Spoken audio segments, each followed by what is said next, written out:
Winter dawn, 4:30 in the morning.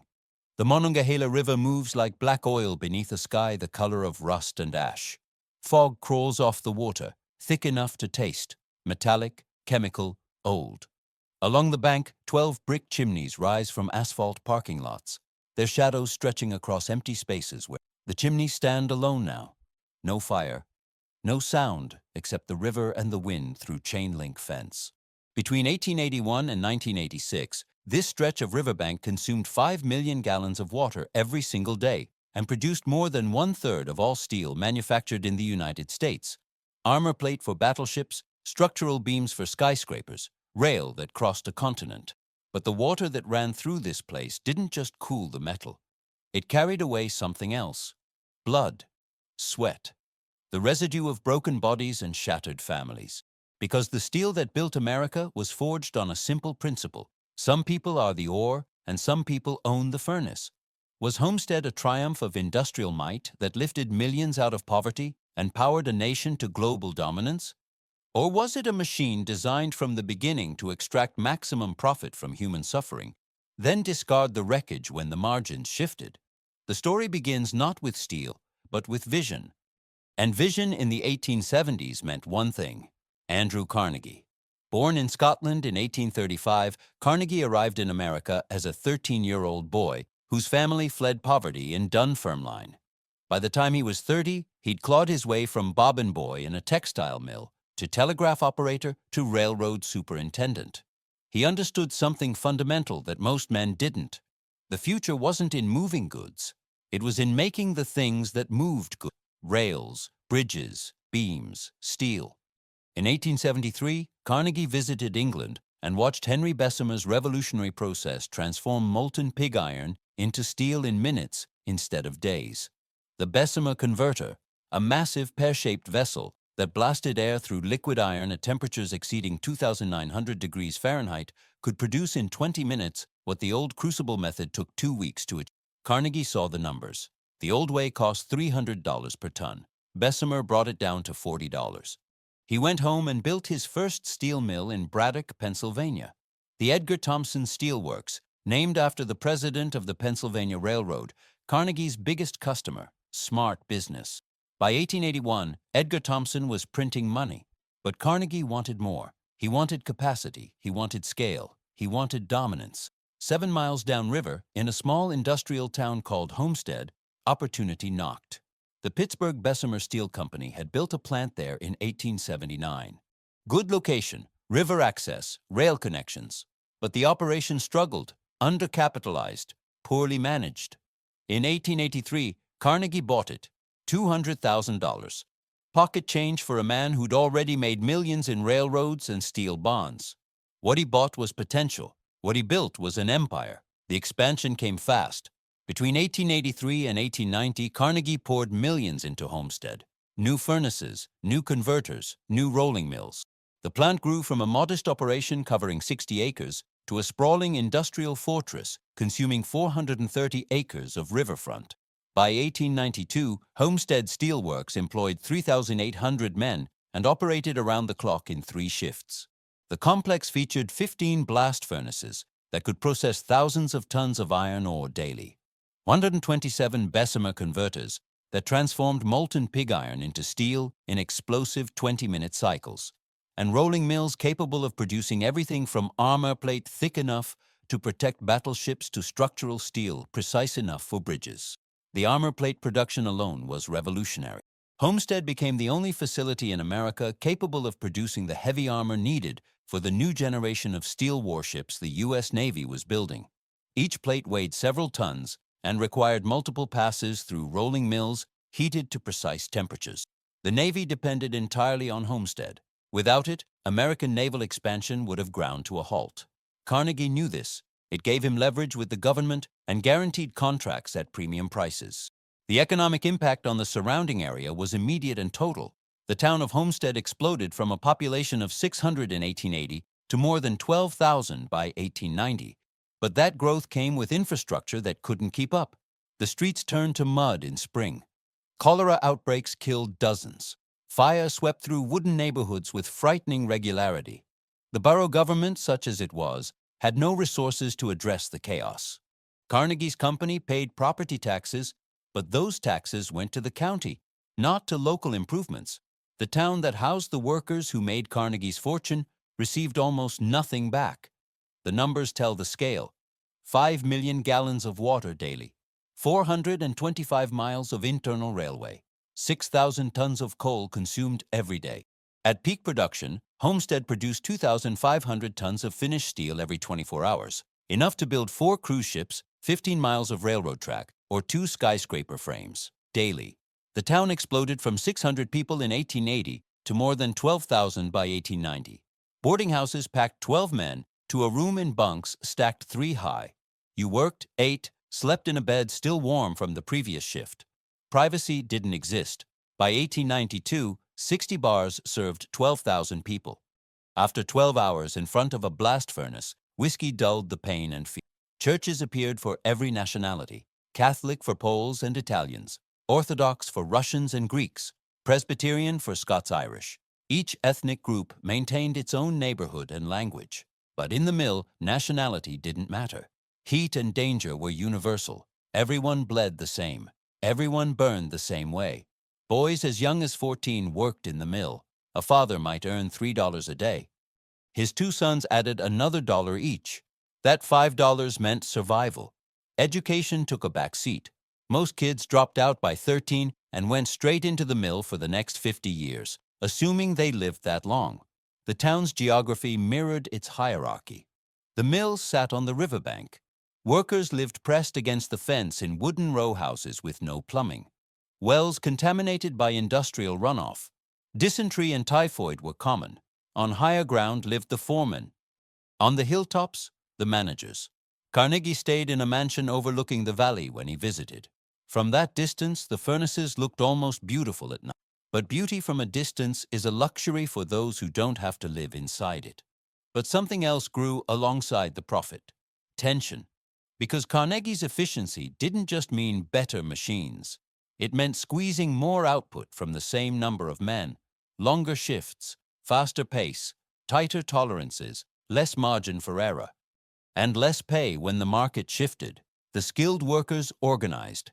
They formed the Amalgamated Association of Iron and Steel Workers, one of the strongest craft unions in America. In 1889, they negotiated a 3-year contract with Carnegie guaranteeing minimum wages based on the market price of steel.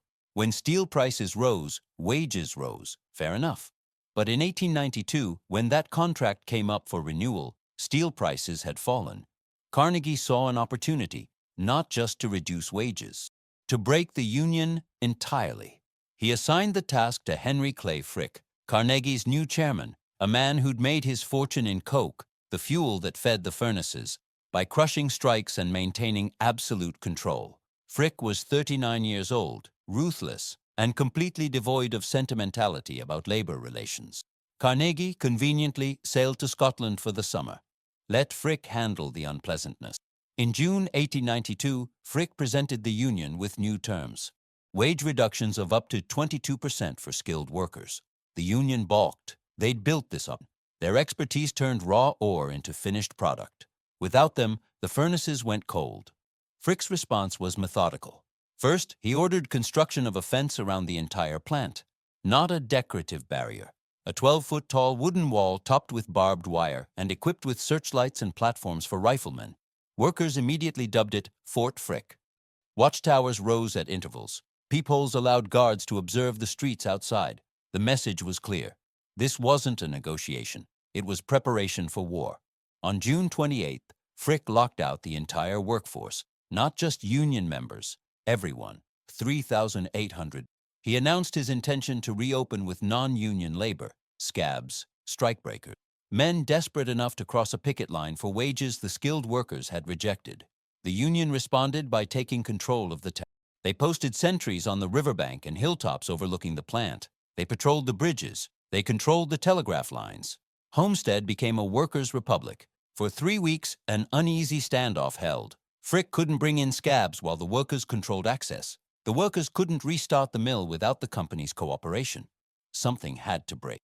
On the night of July 5, 1892, 2 barges moved up the Monongahela through darkness. Aboard were 300 Pinkerton agents, private mercenaries hired at $2.50 per day to break the strike by force. They carried Winchester rifles and thousands of rounds of ammunition. At 4 in the morning, the barges reached Homestead. The entire town was waiting. Thousands on the riverbank. Workers had posted sentries and rung alarm bells through the night. As the barges touched shore, someone fired. What followed lasted 13 hours. The Pinkertons tried to land 3 times. Each time, gunfire from shore drove them back. Workers set a railway car ablaze and tried to ram the barges. They poured oil on the river trying to ignite it. They fired a Civil War cannon loaded with scrap metal. The Pinkertons fired back from portholes. Men fell on both sides. By afternoon, the Pinkertons surrendered. They raised white flags and agreed to leave unarmed. But as they marched through town, rage exploded. Men, women, children attacked them with clubs, fists, rocks. The violence lasted hours. 7 workers dead, 3 Pinkertons killed, dozens wounded. The victory was brief. Pennsylvania's governor sent 8,500 militia troops. They occupied the town under martial law and secured the plant. Frick brought in scab workers under military protection. By November, the strike collapsed. Workers returned on Frick's terms. Wages cut, union destroyed. The message echoed through every mill in America. Capital would not yield. After 1892, Homestead became a factory designed for maximum extraction. 12-hour shifts, 7 days a week, no holidays. The long turn forced men to work 24 hours straight every 2 weeks when shifts rotated. Some hallucinated from exhaustion. Some collapsed and were carried out. Some fell asleep standing and didn't wake up. Burns from molten steel at 2,800 degrees were common. A splash didn't just burn skin, it incinerated it. Crushed limbs from machinery. Falls from catwalks 100 feet up with no safety harnesses. Lung disease from metal dust, coal dust, chemical vapors. By 50, many steelworkers couldn't climb stairs without gasping. By 60, bedridden and suffocating. In 1906 alone, 72 men died at work, 72 widows, hundreds of fatherless children. But the numbers didn't count men who died at home from work-related disease. Didn't count heart attacks at 42 from years of extreme heat. Didn't count the suicides. The actual toll was far higher than any record showed. The town itself reflected the hierarchy. Company housing, shabby wooden structures packed close together, sat in the shadow of the mills. No running water, no sewage systems. Outhouses and wells contaminated by industrial runoff. Streets turned to mud in spring and dust in summer. The air carried a permanent haze of soot and sulfur that settled on everything. Laundry hanging to dry, children playing in yards, food on tables. Respiratory disease became endemic. Life expectancy in Homestead during this period was 42 years for steelworkers, 10 years below the national average. But Carnegie didn't see any of this. From Scotland and later his Fifth Avenue mansion, he wrote essays on the gospel of wealth, his philosophy that rich men had a moral duty to distribute their fortunes for the public good. Between 1883 and his death in 1919, he gave away more than $350 million. He funded 2,509 libraries, Carnegie Hall, Carnegie Mellon University, and countless other institutions. Newspapers praised him as the world's greatest philanthropist. Meanwhile, the men who made his fortune worked 12-hour shifts in 120-degree heat for wages that barely fed their families. Their children grew up malnourished. Their wives became widows at 30. And Carnegie never acknowledged the contradiction. He genuinely believed inequality was natural and necessary, that workers, left to their own devices, would squander wages on vice. But if he controlled the wealth through institutions, everyone benefited. Paternalism dressed as philanthropy. The Carnegie libraries are beautiful. Many still operate. But they're built on stolen time and broken bodies. Every brick represents hours of labor extracted from workers who never received fair compensation. The libraries aren't gifts. They're partial restitution for theft. And they're inadequate, because no library can replace a father who died at 40 from industrial disease. In 1901, Carnegie sold his entire steel empire to J.P. Morgan for $480 million, the equivalent of roughly $15 billion today. It became U.S. Steel, the first billion-dollar corporation in American history. Carnegie walked away the richest man in the world. He'd spend the next 18 years giving away his fortune and writing about the moral obligations of wealth. The workers at Homestead got nothing, not profit sharing, Not pensions for their years of service, not even acknowledgement, just the same shifts, the same heat, the same danger. Under U.S. Steel, Homestead expanded again. The First World War created insatiable demand. Battleships, artillery shells, barbed wire. The mills ran day and night. By 1940, Homestead employed more than 15,000 workers across 450 acres and 450 buildings. It operated 20 blast furnaces and 8 open hearth furnaces, producing 7,500 tons daily. Water consumption reached 5 million gallons per day. Coal burned through at 15,000 tons daily. The plant's private railway grew to 425 miles of track, with 60 locomotives moving materials around the clock. Every American battleship launched between 1910 and 1945 carried Homestead steel. The cruisers at Midway, the destroyers hunting U-boats, the landing craft at Normandy. During World War II alone, Homestead produced more than 25 million tons of steel for the war effort. That's enough to build 2,500 battleships or 125,000 tanks. The economic impact on the region was immense, but that dependence came with costs. The Monongahela became one of the most polluted waterways in America. The mills dumped untreated waste directly into the water: slag, acids, heavy metals. By the 1950s, the river was biologically dead for miles. No fish, no plants. Just brown water that smelled of sulfur and iron. The air wasn't better. Pittsburgh earned the nickname "Hell with the Lid Off." Smoke created a permanent pall. Noon looked like dusk. Streetlights ran all day. White shirts turned gray after one wearing. Lung cancer, emphysema, chronic bronchitis, heart disease. Company doctors blamed lifestyle, never the workplace. The Second World War brought a new sacrifice. In 1942, the government declared Homestead essential to defense and exercised eminent domain. They seized more than 400 homes. 8,000 residents received eviction notice, 30 days to vacate. Compensation was minimal. Homes were demolished. Entire neighborhoods erased. The land became part of the mill. After the war, those families weren't invited back. The expansion was permanent, a detail that rarely appears in histories. But for the people who lost their homes, it was erasure in the name of patriotism. The numbers from this era are staggering. By 1940, Homestead employed more than 15,000 workers. The plant covered 450 acres and contained more than 450 separate buildings. It operated 20 blast furnaces, 8 open hearth furnaces, and multiple rolling mills producing everything from armor plate to structural steel to wire. Daily production exceeded 7,500 tons.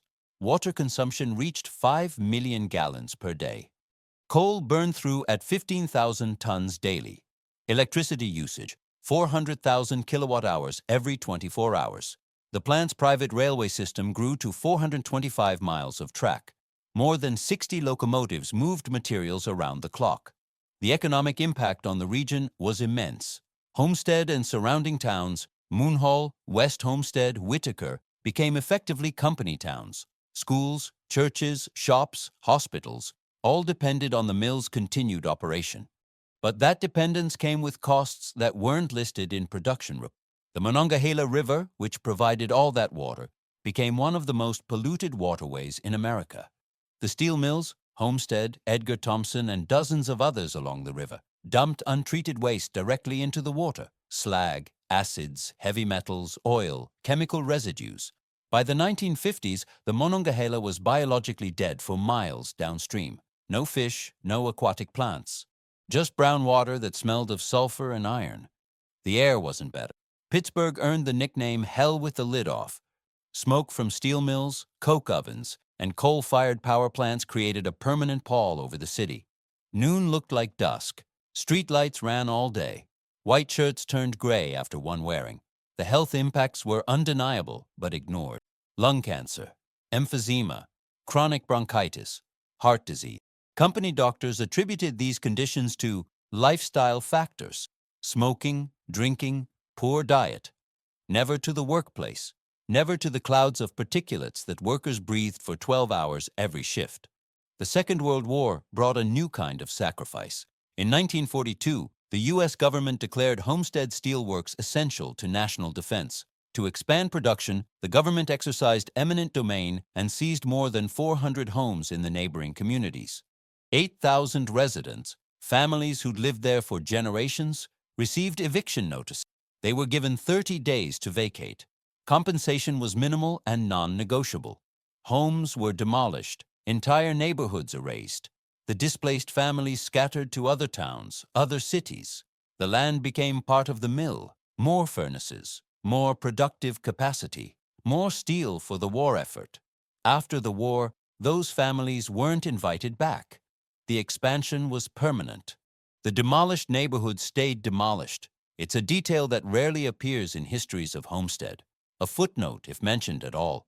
But for the people who lost their homes, who lost their community, their neighbors, their churches, their schools, it was erasure. And it happened in the name of patriotism. Who could argue against supporting the troops? Who could demand their home when American boys were dying on foreign shores? The emotional blackmail was perfect. The outcome was displacement, and U.S. Steel, which profited enormously from wartime production, never paid reparations or offered to rebuild what they'd destroyed. Through the 1950s and 1960s, Homestead remained a giant. The Cold War demanded steel. Employment stayed high. Wages reached middle-class levels. Workers could buy homes, send kids to college, retire with pensions. It looked like stability, a social contract. Work hard, and the company takes care of you. But beneath the surface, cracks were forming. The technology at Homestead was becoming obsolete. Blast furnaces and open hearth furnaces couldn't compete with basic oxygen furnaces developed in Austria in the 1950s. Japanese and German companies, rebuilt after the war with American aid and modern equipment, produced better steel at lower cost. U.S. Steel faced a choice: invest billions in modernization or squeeze more profit from existing infrastructure. They chose the second option. Instead of upgrading, they milked Homestead, deferred maintenance, delayed repairs, cut corners on safety. The thinking was simple. Homestead was old. Pouring money into modernization didn't make sense when newer mills using electric arc furnaces could do the same work with a fraction of the labor. The workers sensed it, orders declining, production lines idled, buildings falling into disrepair. But U.S. Steel kept insisting everything was fine. Then came 1979. The industry entered free fall. Foreign imports flooded the market. Prices collapsed. Profits evaporated. The response was swift. Layoffs, hundreds, then thousands. Homestead went from 15,000 workers in 1979 to 7,000 by 1982. By 1984, fewer than 4,000. Each layoff notice represented a family thrown into crisis. In 1986, U.S. Steel announced Homestead would close permanently. The last shift worked July 18th. 24 men locked the gates and walked away. No ceremony, no acknowledgement, just silence. There's a photograph from that day. 24 men walking through the gate for the last time. Most are looking down. One man glances back over his shoulder. His name was Frank. He'd started at Homestead in 1952, fresh out of high school. 34 years in those. His father had worked there before him. His grandfather had been there during the 1892 strike. 3 generations of the same family. Their lives defined by the same furnaces, the same shifts, the same dangerous work. The photographer asked Frank what he was thinking. He said nothing. What was there to say? Everything he'd known, everything his family had built, was ending. Not because the work wasn't valuable, not because the steel wasn't needed, but because a corporation had decided the numbers on a spreadsheet didn't justify continued operation. The region lost 153,000 steel jobs between 1979 and 1988. Homestead's population fell from 19,000 to fewer than 3,000. The borough went bankrupt. Schools deteriorated. Historic buildings rotted. Divorce rates spiked. Domestic violence increased. Alcoholism and drug use soared.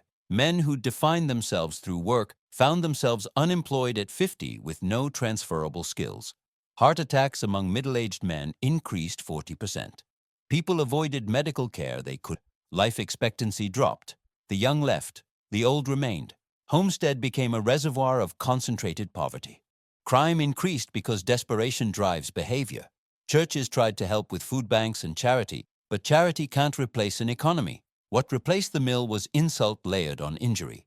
In 1999, developers built the Waterfront, an upscale shopping complex. Gap, Banana Republic, Williams-Sonoma, Cheesecake Factory, multiplex cinema. Everything designed for suburban comfort. clean, antiseptic. Nothing that reminded visitors thousands had died there. The development created 1,500 retail jobs, part-time, minimum wage. Compare that to 15,000 steelworker positions paying $25 an hour with benefits and pensions. The waterfront replaced careers with temporary employment, stability with precarity. Who shops there? Not Homestead residents? They can't afford it? The complex was designed for affluent suburbanites who drive in, shop, eat, and leave. They never see Old Homestead. Between the shopping complex and the town runs a set of railroad tracks. A border. On one side, consumption. On the other, abandonment. The tracks don't connect, they separate. Where men once forged steel that built America, people now buy designer jeans. The transformation is complete. From production to consumption. From making things to buying things made overseas. 12 brick chimneys were preserved as historical markers. They're lit at night with decorative LEDs. Tourists photograph them. The plaques mention production capacity and Carnegie. They don't mention the strike, the dead workers, the displaced families, the environmental devastation. Only achievements, never costs. The chimneys once vented furnaces. Now they're backdrops for selfies. From utility to decoration. Monuments stripped of meaning. Walk through Homestead today, and the decline is visible everywhere. But old residents remember when 8th Avenue thrived with butcher shops, bakeries, hardware stores, taverns. Friday nights, workers cashed paychecks and filled the bars, not just to drink, but to see neighbors, to be part of something. The streets were safe enough that children played until midnight. High school football games drew thousands. Churches, Catholic, Orthodox, Presbyterian, served as cultural centers, running language schools and mutual aid funds.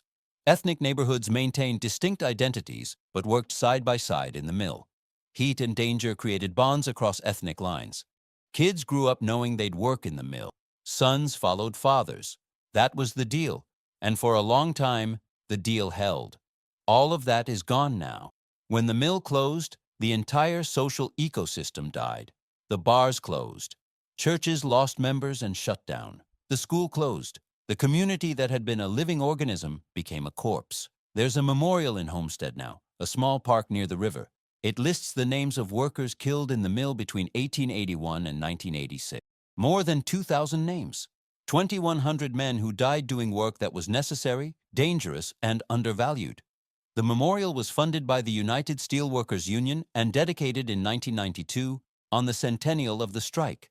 U.S. Steel didn't contribute. They didn't attend the ceremony. Stand at that memorial and read the names. Giuseppe Marino, age 24, killed in a furnace explosion, 1904. John Kowalski, age 19, crushed by a ladle car, 1927. Robert Taylor, age 36, fell from a catwalk, 1955. Every name represents a family destroyed, and behind each recorded death were dozens more who died slowly from lung disease, heart failure, cancer. Those deaths don't appear on the memorial. They're invisible, uncounted, forgotten. The workers who returned after the 1892 strike didn't return as equals. They returned as defeated men accepting the terms offered. And for the next 94 years, they worked under a system that valued their labor only insofar as it generated profit. When that calculation changed, the workers were expendable. They always had been. What remains of Homestead is fragments, the chimneys, the memorial, a few historic buildings preserved by local activists fighting developer pressure. The story isn't ultimately about steel. It's about a question America has never resolved. What do we owe each other? What do corporations owe the communities they profit from? What do the wealthy owe the workers who created their? For Carnegie, the answer was libraries, charity at his discretion. For U.S. Steel, the answer was nothing. They walked away. No cleanup, no compensation, no investment in transition, just closure and silence. Homestead can't answer these questions. It can only ask them. And it's been asking for more than a century now. The answer, if it comes, won't come from looking backward. It will come from how we structure our economy going forward, from whether we learn from Homestead's brutal lesson or repeat it endlessly in new forms. There's a photograph from 1986, the last shift leaving Homestead. 24 men walking through the gate. Most are looking down. One man glances back. The caption doesn't record what he was thinking, but you can imagine a lifetime spent in those buildings. A father and grandfather who worked the same furnaces. A community built around shared labor and shared risk, all of it ending. Not because the work wasn't valuable, not because the steel wasn't needed, but because the numbers on a spreadsheet said it was more profitable to close than to continue. That photograph captures something essential about American industrial history. The people who built the infrastructure and products that made this country powerful were never the primary beneficiaries. They received wages, they received jobs. When times were good, they received stability, but they never received equity. They never received ownership. They never received the wealth their labor created. Instead, they received the privilege of selling their bodies and their health for survival. And when the market shifted, when the profit margins thinned, when newer technologies and cheaper labor became available elsewhere, they were cut loose. No safety net, no transition assistance, no acknowledgement that they'd been used and discarded. The Homestead Steel Works produced more than 200 million tons of steel between 1881 and 1980s. That steel built battleships that won wars. It built skyscrapers that defined American cities. It built bridges that connected a nation. It built railways that carried commerce and people across thousands of miles. It built the infrastructure of American power. And the cost of all that building was measured not just in dollars, but in lives, in bodies broken by heat and metal and exhaustion, in lungs scarred by dust and fuel, in communities hollowed out when the factories closed, in children who grew up without fathers because the mill took them too young, in widows who spent decades in poverty because there were no pensions, no insurance, no protections. The economic calculation was always simple: pay workers as little as possible. Extract maximum production. When costs rise or competition increases, close the operation and move on. It's rational from a purely financial perspective, but it's devastating from a human one, because communities aren't spreadsheets. People aren't line items. The social contract, work hard, provide for your family, retire with dignity, was never formalized in Homestead. It was implied. And implications, the workers learned, don't hold up in court or at the bargaining table. Today, the Monongahela River runs cleaner than it did in 1980. Environmental regulations, enacted after the steel mills closed, prohibit the dumping that poisoned the water for a century. Fish have returned. The air is clearer. Pittsburgh's transformation from industrial hellscape to livable city is celebrated as a success story. Tech companies, universities, healthcare, the new economy. But the people who suffered through the old economy didn't get to participate in the new one. They're gone, moved away, died, left behind. The 12 chimneys that remain at the waterfront are lit at night now. Decorative lighting. They look almost festive. Tourists take photographs. They're symbols, the developers say, of Pittsburgh's industrial heritage. But symbols are easy. They don't demand accountability. They don't require reparations. They don't force a reckoning with history. They just stand there silent while shoppers park their cars and buy things they don't need with money most Homestead residents don't have. If you visit Homestead today, go early in the morning, before the waterfront opens, before the traffic picks up. Stand by the river and look at those chimneys. Think about what happened here.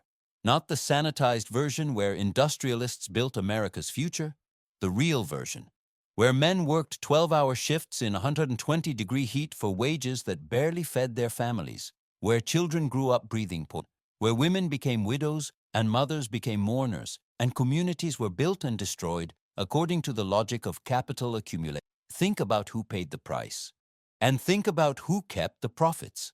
The steel that came out of Homestead is still out there. In bridges you cross, in buildings you enter, in ships that defended this country. It's embedded in the physical infrastructure of American life. But the people who made it have been written out of the story. Their names aren't on plaques. Their faces aren't in textbooks. Their sacrifices aren't commemorated with holidays or monuments. They're ghosts in a history that prefers to remember titans of industry instead of the millions who broke their backs to build those titans' fortunes. Homestead Steel Works wasn't exceptional. It was typical. What happened there happened in Gary, Indiana, in Youngstown, Ohio, in Bethlehem, Pennsylvania, in Birmingham, Alabama. Everywhere American industry rose and fell, the pattern repeated. Build with cheap labor, extract maximum value, close when it's no longer profitable. Leave the wreckage behind. Move on. The system worked exactly as designed. The question is, designed for whom? There's a memorial in Homestead now, a small park near the river, It lists the names of workers killed in the mill between 1881 and 1980. More than 2,000 names. 2,100 men who died doing work that was necessary, dangerous, and undervalued. The memorial was funded by the United Steelworkers Union and dedicated in 1992 on the centennial of the Homestead strike. U.S. Steel didn't contribute. They didn't attend the ceremony. The company that profited from those men's labor and deaths chose not to acknowledge their sacrifice. Stand at that memorial and read the names. Giuseppe Marino, age 24, killed in a furnace explosion, 1904. John Kowalski, age 19, crushed by a ladle car, 1927. Robert Taylor, age 36, fell from a catwalk, 1955.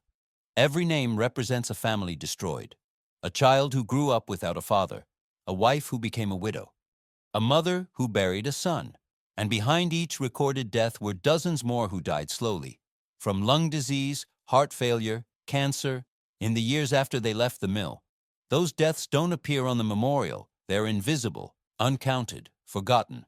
The Homestead strike of 1892 is remembered as a pivotal moment in American labor history, and it was. But what's often forgotten is that the workers lost. They lost decisively. The union was broken, wages were cut, conditions worsened. And that loss set the template for labor relations in heavy industry for the next 4 decades. The lesson wasn't that workers should organize and fight. The lesson was that fighting back would be crushed. Capital had the resources, the political connections, the willingness to use violence. Labor had only numbers and solidarity, and those proved insufficient against Pinkerton rifles and state militia bayonets. The workers who returned to Homestead after the strike didn't return as equals. They returned as defeated men accepting the terms offered. And for the next 94 years, they worked under a system that valued their labor only insofar as it generated profit. When that calculation changed, when foreign steel became cheaper, when newer technologies made old mills obsolete, when shareholders demanded better returns, the workers were expendable.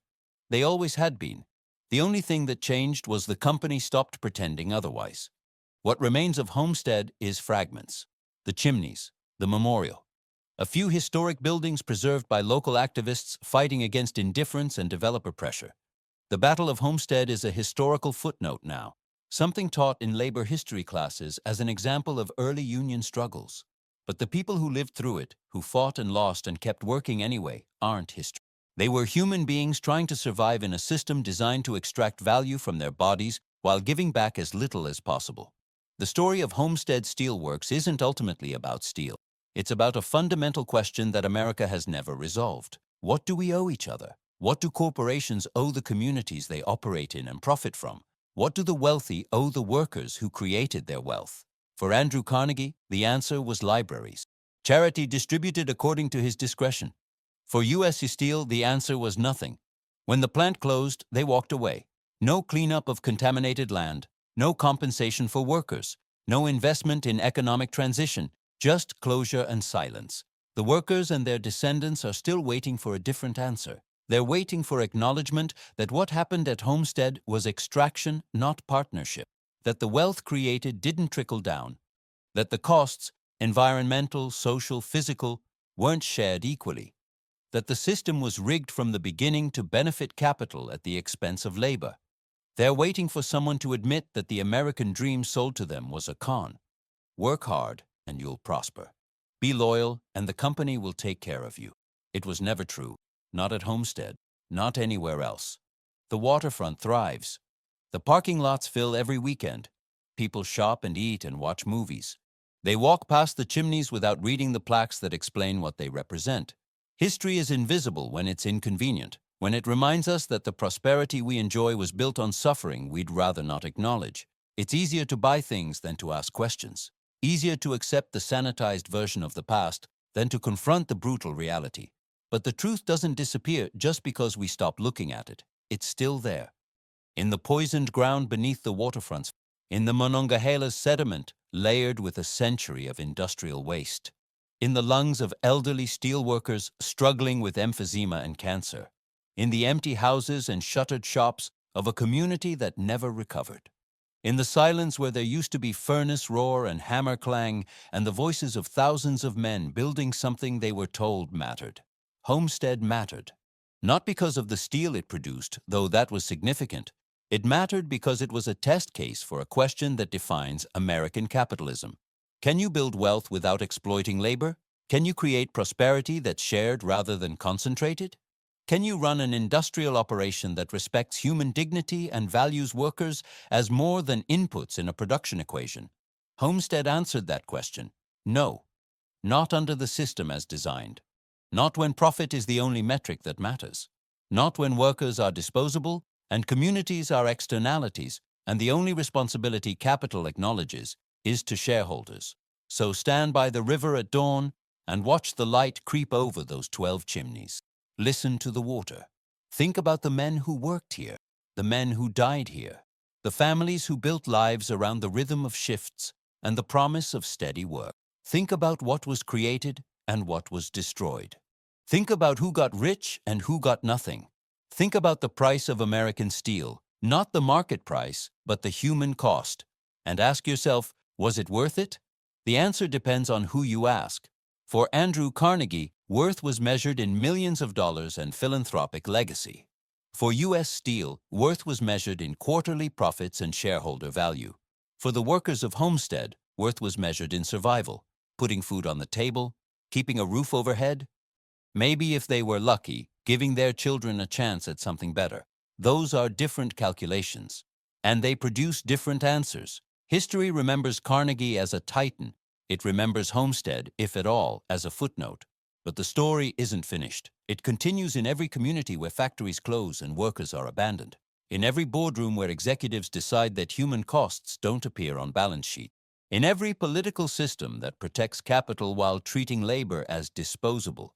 The pattern established at Homestead, build wealth through exploitation, discard workers when they're no longer profitable, move on without accountability, is still the dominant model. We've just gotten better at hiding it behind corporate PR and economic jargon.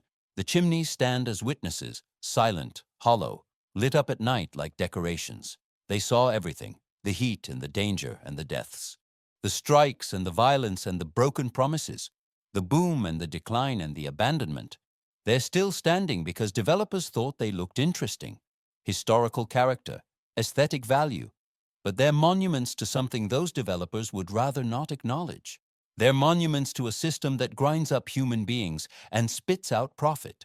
They're monuments to the lie that hard work guarantees prosperity.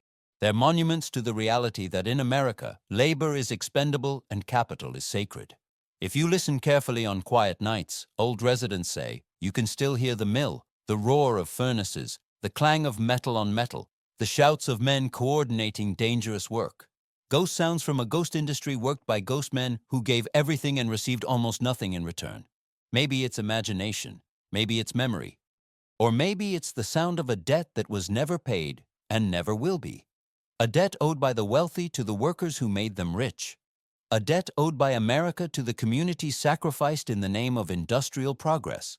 A debt that compounds with interest, invisible and ignored, while we shop and eat and go about our lives built on their bones. The Homestead Steelworks is gone, but what it represents remains.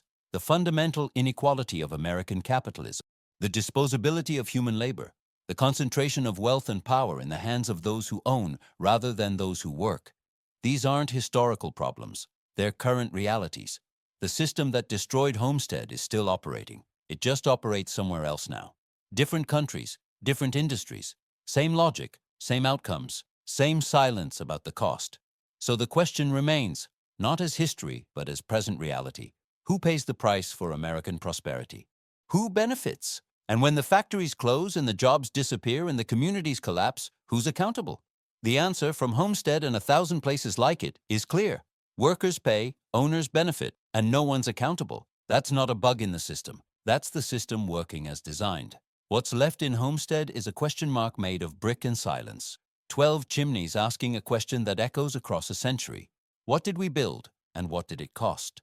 The steel still stands in bridges and buildings and ships. But the people who made it are gone, their labor extracted, their health consumed, their communities destroyed, and in their place, a shopping mall.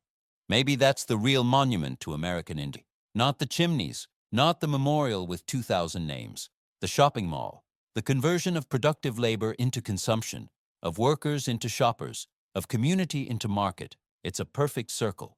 The people who work themselves to death making steel can't afford to shop where the steel works used to stand, but people from wealthier neighborhoods can drive in, park, buy, and leave. They can enjoy the fruits of a prosperity they didn't build on the graves of people they never think about. That's Homestead's legacy. Not just a story about one steel mill, a story about how America was built, on whose backs, at whose expense, for whose benefit, and what happened to the people who did the building when they were no longer needed. We remember the steel, the bridges and buildings and ships. We forget the hands that forged it, the backs that broke carrying it, the lungs that filled with poison breathing the air around it. We forget because remembering is uncomfortable, because remembering demands answers to questions we'd rather not ask. But the questions remain, floating in the air above those 12 chimneys, embedded in the ground beneath the waterfront's foundation, written in the silent spaces where neighborhoods used. Who built this country? Who paid for it? And when will we acknowledge what was taken from them? Not with monuments or memorials, but with economic justice? When will we stop treating workers as expendable inputs and start treating them as human beings deserving of dignity, security, and a fair share of the wealth they're laboring? So stand by the river at dawn and watch the light creep over those 12 chimneys. Listen to the water. Think about the men who worked here, the men who died here, the families who built lives around the promise of steady work. Think about what was created and what was destroyed. Think about who got rich and who got nothing. The steel that came out of Homestead is still out there, in bridges you cross, in buildings you enter, in ships that defended this country. It's embedded in the infrastructure of American life. But the people who made it have been written out of the story. Their names aren't on plaques. Their faces aren't in textbooks. Their sacrifices aren't commemorated. They're ghosts in a history that prefers to remember titans instead of the millions who broke their backs building those titans' fortunes. Homestead wasn't exceptional, it was typical. What happened there happened in Gary, Youngstown, Bethlehem, Birmingham. Everywhere American industry rose and fell, the pattern repeated. Build with cheap labor, extract maximum value, close when it's no longer profitable, leave the wreckage, move on.